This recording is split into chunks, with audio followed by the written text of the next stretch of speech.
I'm still seeing a lot of arguments on the internet about whether a human would stand any chance against a kangaroo in a fight.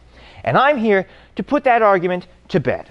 If you find me the biggest, scariest kangaroo in the world, in its physical prime, I could beat the snot out of it. Not some elite fighter, not someone with a knife, me, an average-sized man with amateur-level fighting abilities.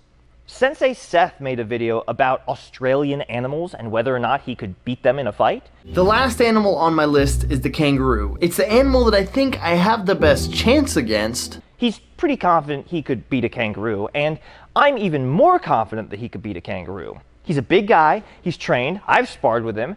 He could take any kangaroo in the world, no diff, and I'm going to tell you why. First of all, kangaroos are a lot smaller than you probably think they are. You hear about kangaroos like the famously ripped Roger being 6 feet 7 inches tall.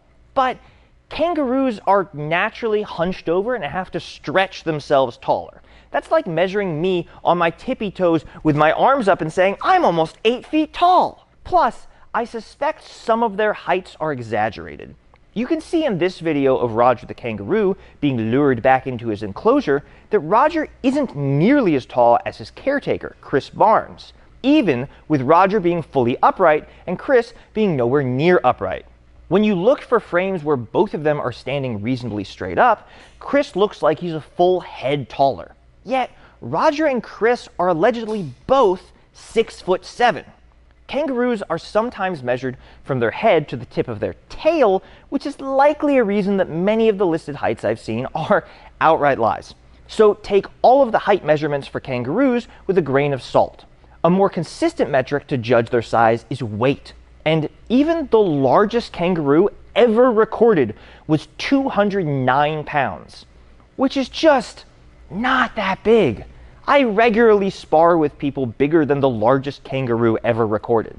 I have lifted trained grapplers larger than that into the air against their will. And that's the biggest kangaroo ever. What about an average kangaroo? Well, the red kangaroo is the largest kangaroo species, and the males normally range from 4'3" to 5'3" and from 121 to 198 pounds, which is just not very impressive. No matter how you measure it, the average kangaroo is simply significantly smaller than the average American. Oh, but don't they kick like super hard? No, they don't. Kangaroos kick with about 760 pounds of force. Here's a video of a human kicking with 2,300 pounds of force, over 3 times as powerful as a kangaroo. But that's a trained martial artist. What about an average human? Well, from what I could find, the average adult can kick with about 1,000 pounds of force, and a child can kick with 600. So a kangaroo kicks with the force of a young teenager, I guess? Statistically, a kangaroo's best weapon, the front kick, is almost certainly weaker than mine is. I've seen articles and comments of people saying that a kangaroo's kick could kill a human in a single blow. Hey, guess what? That's literally never happened. Ever. It's completely made up. Each back leg packs the same punch as a heavyweight boxer, and a slash by one of their dagger-like toenails can easily tear open the abdomen of an opponent. To put it in perspective, house cats manage to kill around 20 people a year. Kangaroos killed 2 people. Ever. Throughout all of recorded history combined. One of them was a 77-year-old man trying to keep a kangaroo as a pet, which is a testament not to the danger of kangaroos, but to the stupidity of some humans.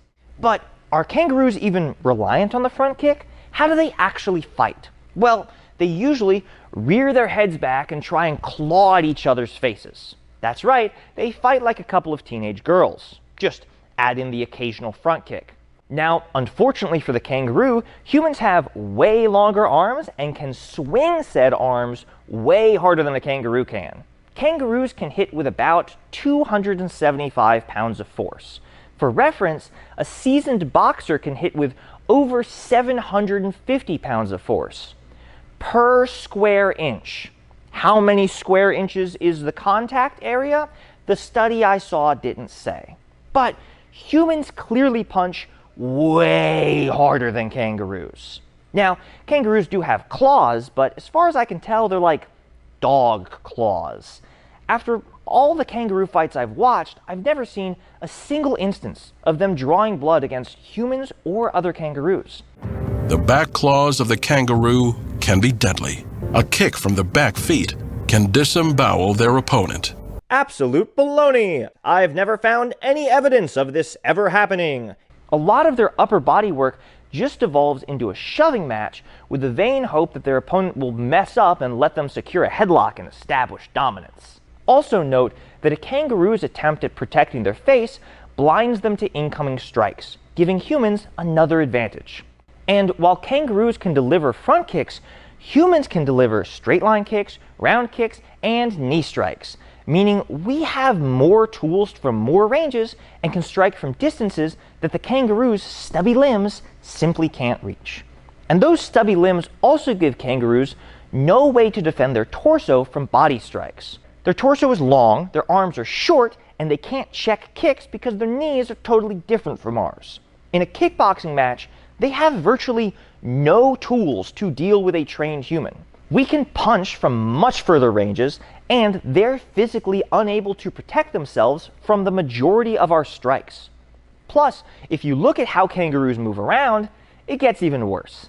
From what I've seen, they have real problems moving their legs independently. They always kick with both legs at once, and they don't even seem to be able to take distinct steps. And I've never seen them demonstrate any meaningful ability to pivot whatsoever, meaning that they struggle to do simple movements like shuffle or turn in place, severely limiting their ability to cut angles or recover their balance. I suspect that it would be really easy to take them down. All you'd really have to do is clinch and pull them sideways, because they literally cannot post out a leg to catch themselves. Once they're on the ground, they're able to kick upwards, but as long as you stay clinched up towards their head, they really can't do anything else. They can't plant a foot on the ground to shrimp or shift position because their legs just aren't shaped that way. The only thing they can do is expose their back to get up, which they won't be able to do if you keep weight on them. And they don't have the arm dexterity to guard their long, vulnerable neck against a rear naked choke once they give their back. Fighting a kangaroo is like fighting a short person with T-Rex arms, no striking ability, horrible flinch reactions, terrible balance, and no ability to hand fight. The only weapon they have is an underpowered front kick that only works from short to medium range. But you'd never know this because real fights between average humans and average kangaroos are not kickboxing matches or MMA fights. Instead, they feature humans using their vastly superior physical abilities to laugh in the kangaroo's face. Normal people can happily play with them and even host comedy shows featuring very large kangaroos who are genuinely doing their best and average-sized humans who are playing around and taking a Three Stooges-esque dive. It's like a professional wrestling match where one of the contestants doesn't know it's fake and still fails to hurt anyone. Not only can humans beat kangaroos, they have beaten kangaroos, and they've been doing so consistently for decades. Fighting a kangaroo is so easy, even Woody Allen gave it a shot. Now, obviously, fistfights are no longer considered the most ethical thing to do with a captive animal, and wildlife professionals will do everything possible to avoid a fight. Not out of fear, but because they deal with those kangaroos every day. And male kangaroos fight for breeding rights. If you win, you have to bang a bunch of female kangaroos. And quite frankly, they're a little hairy. Pretty flat-chested too. Plus, your wife will get jealous, the police will get involved, it'll be a whole thing. Much easier just to run away and avoid it altogether. Also, beating up animals is wrong, I guess. Don't do it. Now, don't get me wrong. A kangaroo that's big enough could plausibly hurt someone. But some humans seem to think that we are fragile creatures that only manage to survive in the wild because of our tools. In reality, humans are incredibly dexterous beings with formidable grappling abilities, power generation well outside of what our weight class would suggest, as well as unparalleled endurance and heat dissipation. We're not the scariest thing in the animal kingdom, but even unarmed and alone, humans are not pushovers. We can beat and kill a respectable number of other animals. And the people arguing that a normal kangaroo could instantly kill a human in a fight are wrong for the simple fact that there is no fight. There's just a kangaroo getting unceremoniously bullied.